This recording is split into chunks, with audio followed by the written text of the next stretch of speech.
മുഖ്യമന്ത്രിയായി സത്യപ്രതിജ്ഞ ചെയ്ത് ഒരു മാസത്തോളം കഴിഞ്ഞാണ് കർണാടകയിൽ വി.എസ്. യെദ്യൂരപ്പ 17 മന്ത്രിമാരെ ഉൾപ്പെടുത്തി പുതിയ മന്ത്രിസഭയ്ക്ക് രൂപം നൽകിയത്.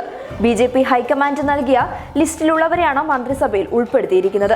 യെദ്യൂരപ്പയുടെ വിശ്വസ്തരായ പലരെയും പുറത്താക്കിയത് പ്രതിഷേധങ്ങൾക്ക് ഇടയാക്കിയിട്ടുണ്ട്.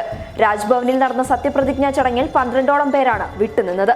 അവസരം നൽകാത്തതിലുള്ള അതൃപ്തി ചിലർ പരസ്യമായി തന്നെ പ്രകടിപ്പിക്കുകയും ചെയ്തു. ചിത്രദുർഗയിൽ നിന്നുള്ള മുതിർന്ന എം.എൽ.എ. ആയ ജി.എച്ച്. തിപ്പരാഡിയെയാണ് ആദ്യം വെടിപൊട്ടിച്ചത്. തന്റെ സീനിയോറിറ്റിയെങ്കിലും പരിഗണിക്കാമായിരുന്നു എന്നാണ് അദ്ദേഹം പറഞ്ഞത്. സമാന ചിന്താഗതിക്കാരായ എം.എൽ.എമാർ ഉടൻ ബംഗളൂരുവിൽ യോഗം ചേരുമെന്നും അവരെ മന്ത്രിസഭയിൽ ഉൾപ്പെടുത്തണമെന്നാവശ്യപ്പെട്ട് ഹൈക്കമാൻഡിലും യെദ്യൂരപ്പയ്ക്കും മേൽ സമ്മർദ്ദം ചെലുത്തുമെന്നും അദ്ദേഹം പറഞ്ഞു.